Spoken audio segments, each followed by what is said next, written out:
Teşekkür ederim Rektör Hocam. Önce kendilerini takdim etmeden önce Profesör Doktor Jeffrey Sachs hakkında kısa bir bilgi vermek istiyorum.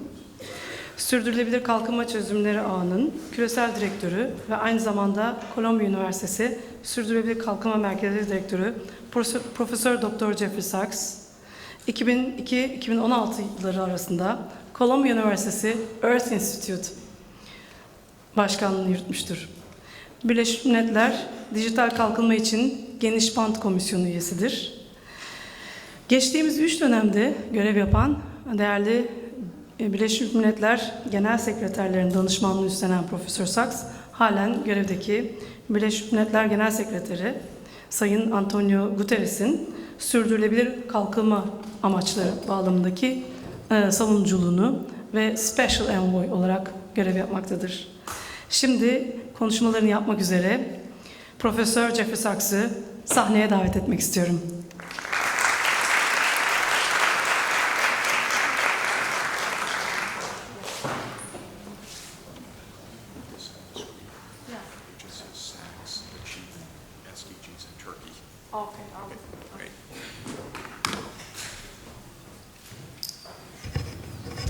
Good afternoon, ladies and gentlemen. It's wonderful to be back at Boğaziçi University. Thank you for the great leadership of this university and for the partnership in the UN Sustainable Development Solutions Network. I want to share a few thoughts with you about Turkey's challenges in achieving the SDGs and how the SDSN Turkey, led by Boğaziçi University, can contribute to that challenge. And I'll wait for the PowerPoint to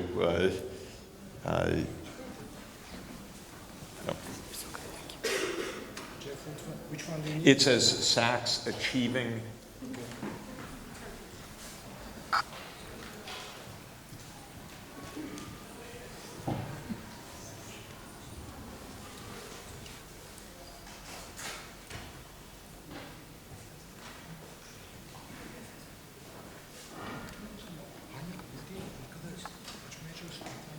Great. Perfect. So when we think about achieving the Sustainable Development Goals, it's very important always to think about the national challenge and the regional challenge, because most of what needs to be done in sustainable development has to be done not only at a local and national level, but at a regional level as well. Cooperation with the countries in the neighborhood. Your neighborhood's a little bit complicated, by the way. So this adds some challenge.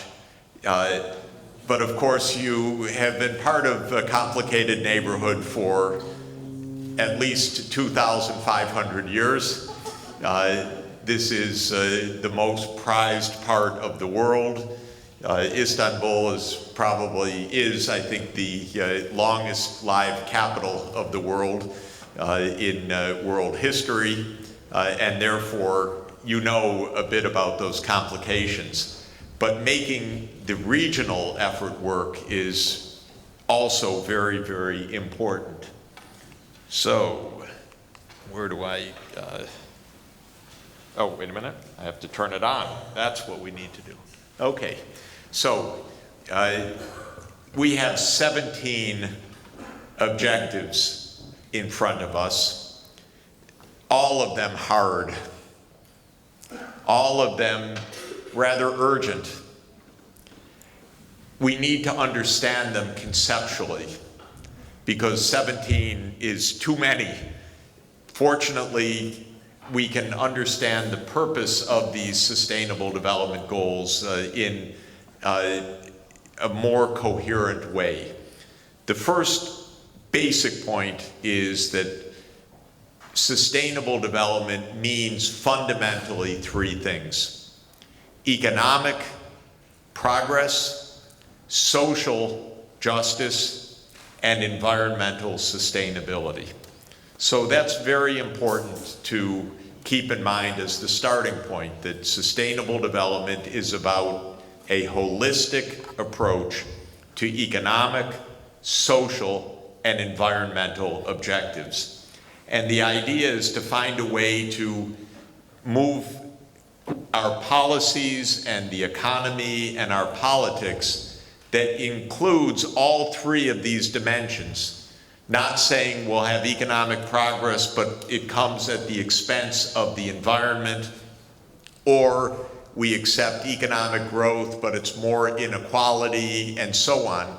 The idea is to make policies that are going to bring progress on all three of these dimensions.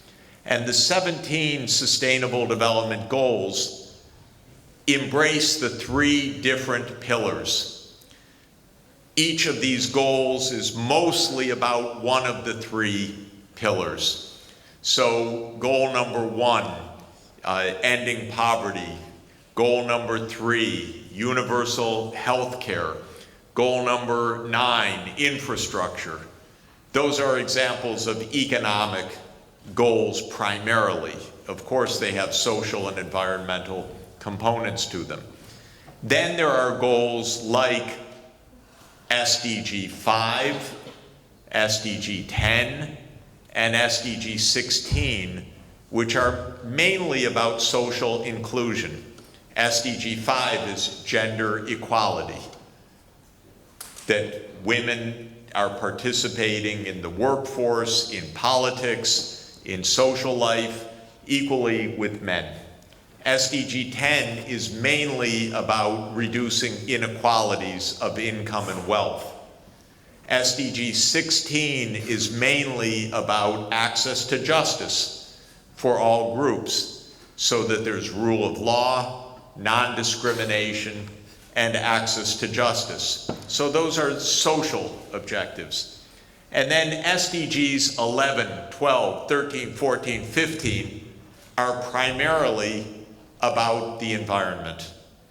SDG 11 about sustainable cities. SDG 12 about the circular economy, waste management, reduced pollution. SDG 13, ending human-made climate change. SDG 14, protecting the oceans. SDG 15, protecting the land area. So you can group the 17 into the three categories. Keep it simpler. I'm going to show in a moment another way to think about this that is related. But before I do, in order to know how we're doing, we have to measure the outcomes. So the Sustainable Development Solutions Network global team creates each year an index score based on indicators for the 17 objectives, and then ranks countries along all of the 17 dimensions, how close to achieving the SDGs. And we try to make the ranking so that 0 means the worst country on the list, or the one farthest behind, and 100 meaning achieved the SDG goal. And so a score like 80 means 80% of the way to the SDGs. So we try to calibrate it that way. And then we give a dashboard, red, yellow, green, depending on performance, and with some gradations in between. This is Turkey's dashboard for 2019 report, showing areas of where Turkey is lagging behind most urgently in red, and then where it's intermediate. And there's obviously a lot of work to do. Turkey scored 79th out of 162 countries in the overall ranking, so in the middle of the ranking overall. And what are some of the areas of concern? Just to show you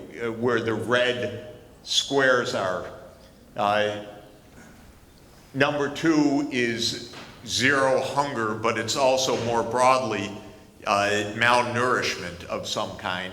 So obesity is rising rapidly in this country because you're eating too much American fast food.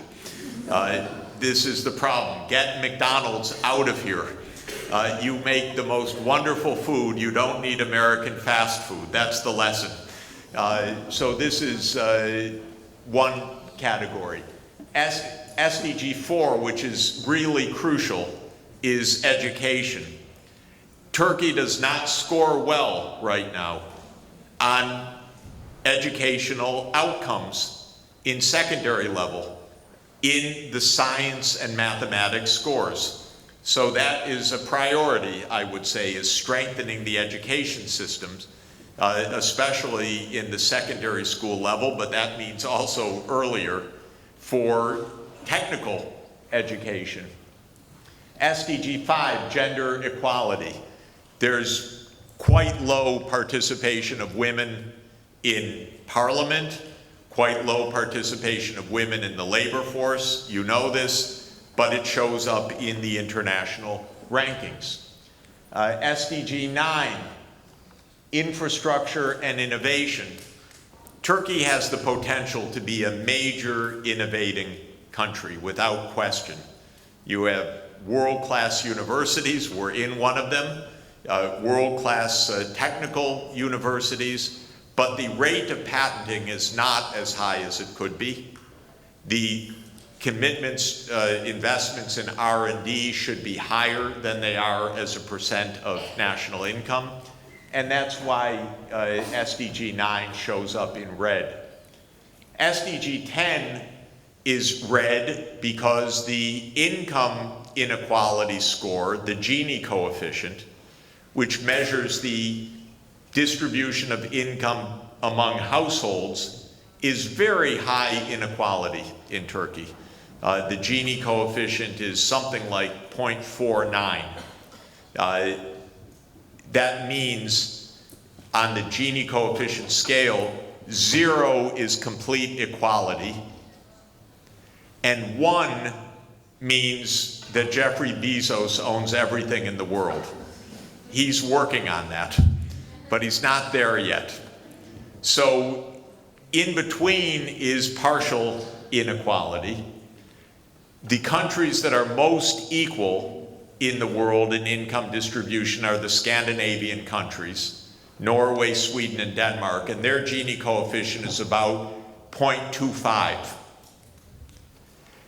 Then the European, Western European countries that are normal, because the Scandinavian countries are special, are about 0.35. Then among the rich countries, the most unequal rich country is the United States. Really very unequal and getting more unequal, and we're at about 0.45 right now, or 0.47, close to where Turkey is. And so that's a lot of inequality, and Turkey shows up red there. Then 13, 14, 15, the environmental goals are also red because Turkey has not yet developed its renewable energy resources adequately other than hydropower. But wind, solar, too little so far. This is still a country using a lot of coal, petroleum, and natural gas. The greenhouse gas emissions are quite high.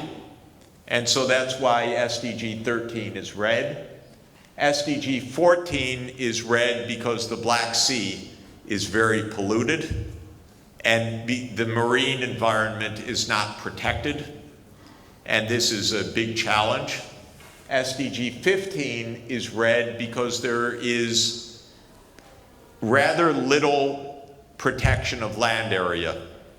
I don't know what that signifies, but the formal set-aside of protected land in Turkey is quite low as a proportion of the ecosystems. So it is a matter of worry, and that is why Turkey shows up red here. And then in 16, the issue is violence that shows up quite high. The homicide rate is something like the US homicide rate, much too high. Much higher than in many other countries. So the idea of the scorecard is to find out where the big challenges are and to use the indicators to see what the priorities are. I'll come back to that in a moment, the regional issue. So let me give you one other way that we're thinking about this challenge by trying to summarize the big challenges into 6 big transformations. I hope that it's helpful. For me, it's simpler than the 17. So one big challenge is education, job skills, innovation, and that's the first transformation. The second is health. The third is clean energy and circular economy, basically cleaning up the energy and industrial sectors. The fourth is sustainable food and land use. The fifth is smart cities and transport. And the sixth is digital technologies. Why digital technologies? Because we are in a revolution of digital technology that provides some of the most important solutions for our challenges. Because if we use the smart grid, if we use 5G, if we use other digital advances, we have very powerful tools for moving to renewable energy, or more healthful cities, or more sustainable land use. And so emphasizing the take-up of digital technologies impresses me as critical for sustainable development success. It's notable that this week, China is going 5G. Actually, they're launching in the 3 main telephone networks 5G coverage for 50,000 base stations around the country. So they're opening up the 5G system ahead of the rest of the world. And that, I think, is a major illustration of how we need to use the technologies effectively for achieving these goals. Achieving these big transformations is not simple. It is beyond normal politics. Because normal politics deals with issues day to day, month to month, or year to year. What's the budget? Is the budget balanced? What's the business cycle? Short-term, high-pressure activities. Whereas these transformations are 10 or 20-year strategies. They're not something that can be accomplished quickly. And they're more complicated to accomplish. Think about the real challenge of transforming the energy system from one that is based on coal, oil, and gas to one that is based on wind, solar, hydro, geothermal, and so on. That's a big challenge. And so it requires a different kind of politics. And some of the political elements of those big transformations are the following. First, technological pathways. Governments need to analyze, and academia needs to help government to analyze, what is the technology pathway for success? Let me ask you a question. If, as we need to do, our economies are going to shift to zero carbon energy by the middle of this century, because that's what needs to be accomplished to achieve the Paris Climate Agreement objectives. What will Turkey's energy system look like?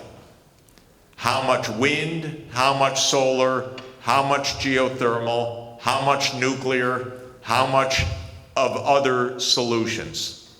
Who knows the answer to that? I would guess nobody knows the answer to that yet, because such planning and comparison of alternatives has not been done adequately yet. Maybe it has. Maybe there's a wonderful study that's been done that shows exactly what should be done. If so, we ought to be using it every day to say, here's what the path looks like. But my guess is that the situation is something like it is in the United States, where we have no such analysis agreed to. So in the United States, we have no plan, and because we have a president who couldn't even think about a plan if we had a plan, we're not going to have a plan at a national level until we have a new president, which we're working on. But we need a pathway, and every country needs to study that. And this is a great job for a university network. Turkey has wonderful renewable energy potential. What is an appropriate strategy for decarbonizing the energy system? What would it cost? What about transport? What about buildings? What about heavy industry? What are the basic answers? And this is one of the commitments of the SDSN. Second issue is regional cooperation, because a power grid is multi-country, because protected land areas are multi-country, because a transport system is multi-country in principle. I'll say another word about your region in a moment. A third is the budget strategy to accomplish this. This is a big problem. All of this transformation costs money. Some of it is private sector financing for private business. Much of it is public financing for public infrastructure or for public services. So aligning the national budgets with the technology pathways is another big challenge. Of course, a fourth question is the right policy framework. Is it regulation? Is it a carbon tax? Is it some kind of trade principles? What are the mechanisms to shift the energy sector, for example, in the right direction? A fifth area is research and development. We heard about some of the research underway using biofuels, for example, that this university is carrying out. What are the big R&D challenges that Turkey should be working on in order to solve Turkey's own problems? One basic point about sustainable development is that Turkey is the only place that can solve the Turkish technological challenges, because no other place is going to work on your challenges. So there's research and development that is very specific for this country. Particular technologies, particular ecosystem challenges, and I would encourage you to invest in those more, and that means an R&D budget and university partnerships with the government and with business to solve these problems. And the sixth area that is obviously important is measurement. That's what the index starts to do, but you should make it much more elaborated using local data, because when we do the measurement, we use international data that cover all the countries, but it means it's not very precise. It's not very specific to the national needs. And so making a monitoring system that really is appropriate for Turkey is extremely important. One example, just to give very quickly, is decarbonization.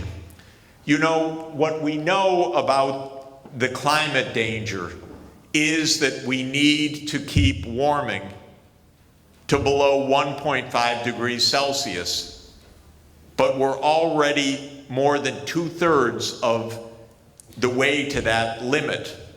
And unless we decarbonize the energy system, we're going to have extraordinary damage and dangers from global climate change. They've already started.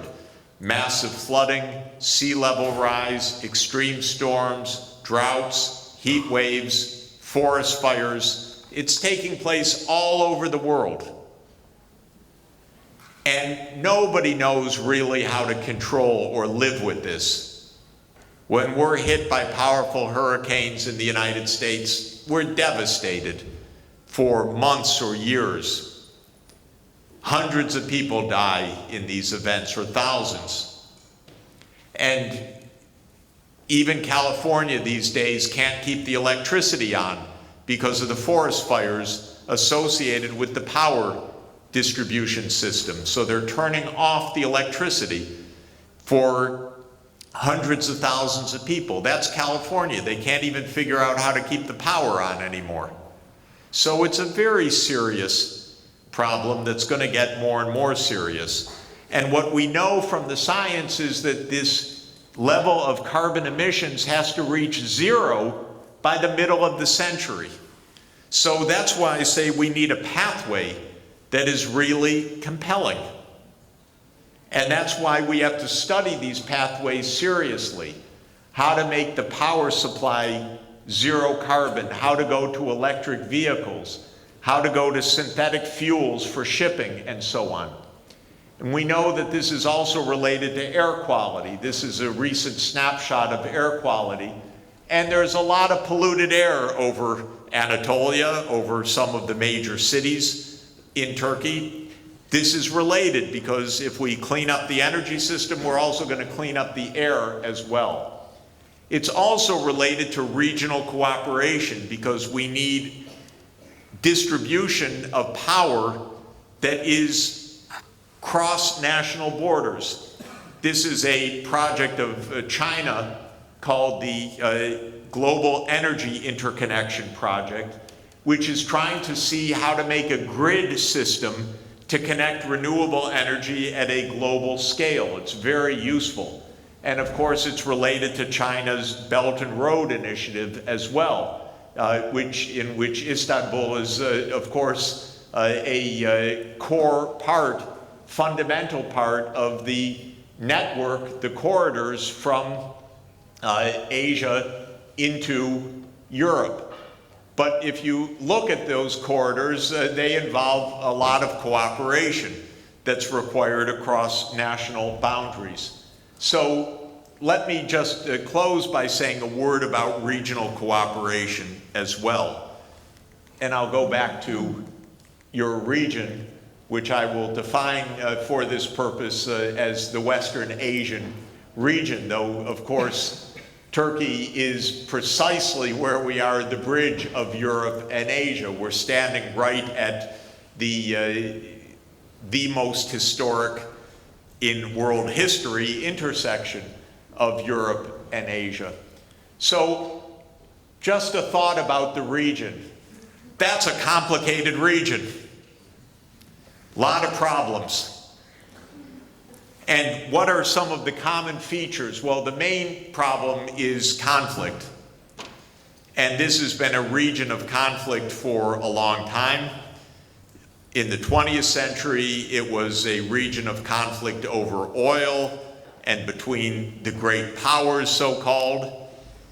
We're at the 100th anniversary of the Versailles Treaty, sometimes called the peace to end all peace, because it only accomplished 100 years of war between 1919 and 2019. And this is the first problem, and it's actually Turkey's first problem, because not all, but many of your best markets are in conflict or under sanction. And I have realized that the United States systematically destroyed most of your markets. Iraq, Syria, Iran. That's a mess for this country because those are your natural export markets. But all of the conflict has done a great deal of damage. And therefore, sustainable development starts with making peace. This is for sure, because it's impossible otherwise. And I want to make a motion that 100 years after Versailles, it's time for now a century of peace after a century of conflict. And so I would like the United States kind of to go home. Russia can go home, and Turkey and the neighbors can make peace together and actually get back to normal life together. This is my real hope, because I think that this is what is needed, not to see this as a battleground for outside powers, but actually as a place for peaceful cooperation with each other. Second big problem is that this is a region very vulnerable to climate change, especially to desertification. And so this is a regional scale challenge. Third is the challenge of decarbonization, because this is an oil region and a coal region. So how can the center of world hydrocarbons, which is the Gulf, and a country with a major coal sector, Turkey, successfully navigate decarbonization? I think this is also a regional challenge. Education should be a regional challenge. Turkey is a natural leader in quality high education of this region, and we're in one of the world's premier universities as an example. But I think that that is also a regional challenge. Gender equality shows up across this region as a big challenge, of course, and this is a breakthrough to be had. And science and technology, again, an area where Turkey can lead. So let me stop here, just go to the last slide that I wanted to show. That's our network, of which you are a proud leader and member. We would love to see a very, very strong Turkish SDSN, meaning that the 200 plus universities of this country are engaged together in education, research, and policy analysis for sustainable development, helping to open up sustainable development for this whole region as a pathway for economic success and for consolidating peace in the region as well. Turkey could be a very important hub for convening the universities throughout Western Asia, which would be quite wonderful. We need a place of meeting point for scholars and scientists and engineers of Turkey, the Gulf region, Iran, and I hope that you could help to do that, because we don't have places where the region is meeting to really solve the technical problems. And I think that one of the many things I love about universities is that we can speak across political divides.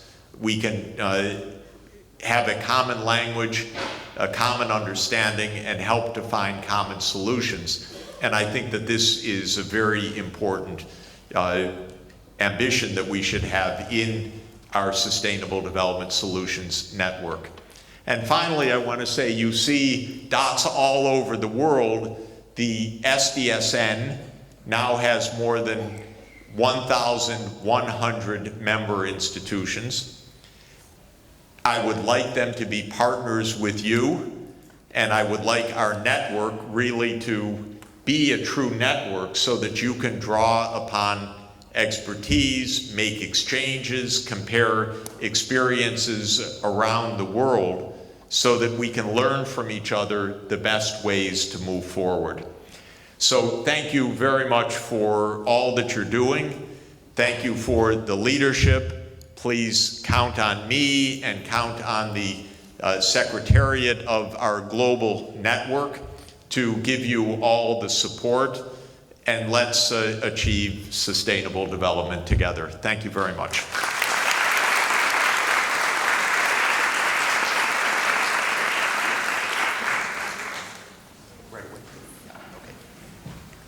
And and I apologize that because of our very tight official schedule that I'm going to have to depart right away. But thank you very much for the wonderful gathering and for the hospitality, and with apologies for an early departure. Thank you very much.